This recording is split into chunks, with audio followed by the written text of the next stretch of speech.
Good morning, sixth graders. This video is meant to be kind of an introduction to you guys of how I like to do work when I'm not at school.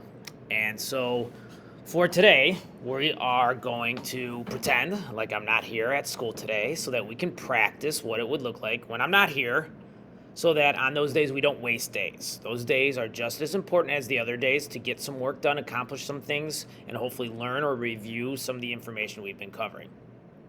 So I start them off the same way.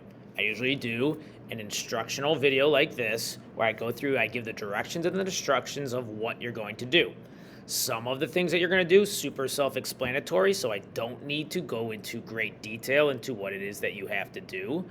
Oftentimes, it's continuing work from the day or two before. Every now and then I have to go through new work to explain what it is, and I use Screencastify here so that you can see my screen and do the work as I give examples. So, for today, it's quite simple. After this video, you're going to go back to Google Classroom, and there is a link to Edpuzzle. And in Edpuzzle, you're going to watch a video where I go through and I just explain some stuff. It's one of my own videos again, and you're just going to answer questions. And that's all that there is to do with it. This is not what we're going to do the whole time today, but this gives us at least an introduction into what my expectations are when I am not at school, and gives you guys a little bit of practice of how things are going to look and work when I'm not at school. Let me just remind you, okay, that when you have a substitute teacher, they do not necessarily know how my room runs. So the first rule is that you have to be flexible. You have to be flexible when there is a substitute teacher coming. If they tell you to do something that is not something I would normally have you do, you still need to do it, okay?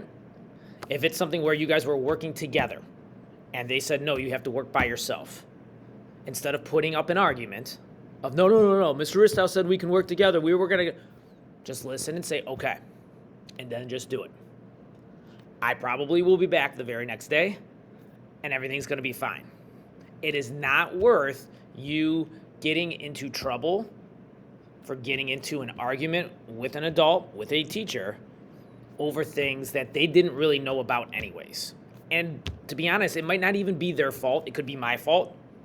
I might have not put down enough information in my lesson plan for them that they even know. So you have to be flexible when there's a substitute teacher. Second thing you have to do is you have to understand that there's work that has to get done. I'm coming back, whether it's the next day or the day after. And if the work is not done, there's going to be issues. All right. I need the Go back to Google Please. Classroom. All right, bye. David.